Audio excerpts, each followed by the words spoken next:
fa ao anatin'izay taranja baolina lavalava izay ihany dia natsapa ireo filohana section ireo mpitantana section fa dia toa tsy nisy ray-pia izy ireo ary saika nambaran'izy ireo fa dia lasa very-anjavony ny faninarana izay ataon'izy ireo ka noho izany dia ny fanantona tamin'Andriamatoa Andry Ravelonjona azafady indrindra filohan'ny ligina Analamanga izy ireo ny fampiraraha ny tady vahaolana izay tokony andaminana sy amerenana ny laoniny amin'ity taranja baolina lavalava ity. Mandana karo izay nipotsaina teo amin'ny teo zay nisy ny fandinihana lalina satria nisy mikorotana teo zay hita mihitsy fa nampiambotra ny rindribia teto amin'ny Analamanga ity.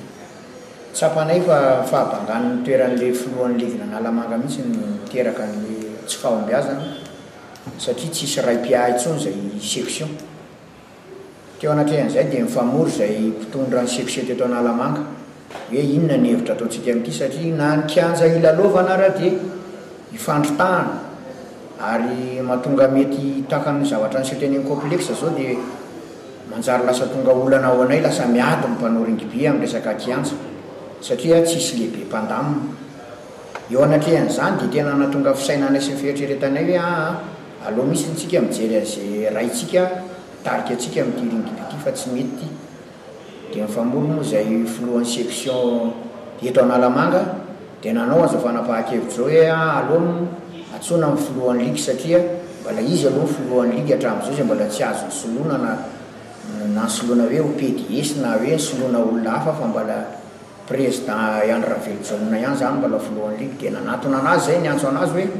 aloha président fandamina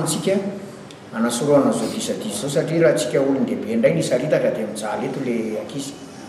Ka ny afatra teneninay filohan'ny section eto Analamanga zany ho an'ny mpakafy rugby rehetra dia miverina amin'ny laoniny io rugby io zany manomboka amin'izao ary apetraka amin'ny maizy azy fa zay zavatra nitranga sisio zay mba zavatra mpisanga amin'olombelona ihany satria ohatran'ny lela sy minify ray trano ao mba mifanaikitra ihany reo ndraindray ka zany zavatra zany dia soloanay ary aseho anay hitapo-hita-pirenena amin'izao sary aseho anay zao fa mirahina ny rugby eto Analamanga ary hitondra nyity rugby ity amin'ny maizy azy. Zay ny teninay section miantso an'ny Andry Ravelonjona Lapy zany zay anatotosany ndraikiny eto amin'ity Analamanga ity. Zava-dehibe ho an'ny tenako izay filohan'ny ligina Analamanga fa indrindra ho an'ny rugby eto Analamanga mihitsy izao andro an'izao satria tafavondrona iray indray ny tontolon'ny rugby. Iroso indray izahay amin'izay zavatra nisy rehetra tany aloha isorako manokana ireto président section reto izay rehefa nahatsapa fa misy ny tsy fehitezana tao anaty tontolo nisy ny fahabangana dia tsy nisalasala izy nanatona anahy tao anatin'izany rehetra izany fanetretena ngezabe zany raha oharina zavatra nisy rehetra ary tombotsoan'ny tontolo ka indreto izay mametoky ny filevana rehetra ny petit baolina lavalava rehetra izay azo atao hoe very hevitra amin'ny zavatra misy eto Analamanga amin'izao fotoana izao dia ndreto izay ndreto mitantana ny rugby eto Analamanga mivondrona ara-dalàna izay ireo ary manana ny taratasy maha-ara-dalàna anay tsara ary tsy misy ny sakana tsy ahafahany mantanteraka ny azy. Misy tonga dia ametraka fanontaniana hoe misazy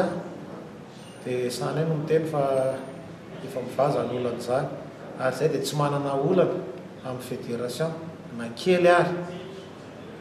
fa ampandroso ny rugby eto amin'ny faritra Analamanga nahatongavanay eto hiverina avokoa ny lalao rehetra any amin'ny section tsirairay avy hitoy ireo championnat efa nanomboka dia nantso avy ataonay voalohany indrindra aloha dia famahana ny terrain izay olana anisan'ny tena lehibe indrindra amin'izao fotoana izao ho avy akoa fandaminana rehetrarehetra any amin'ny resaka sokajy isan-karazany manomboka any amin'ny 3e division ny 2e division ny Elite 2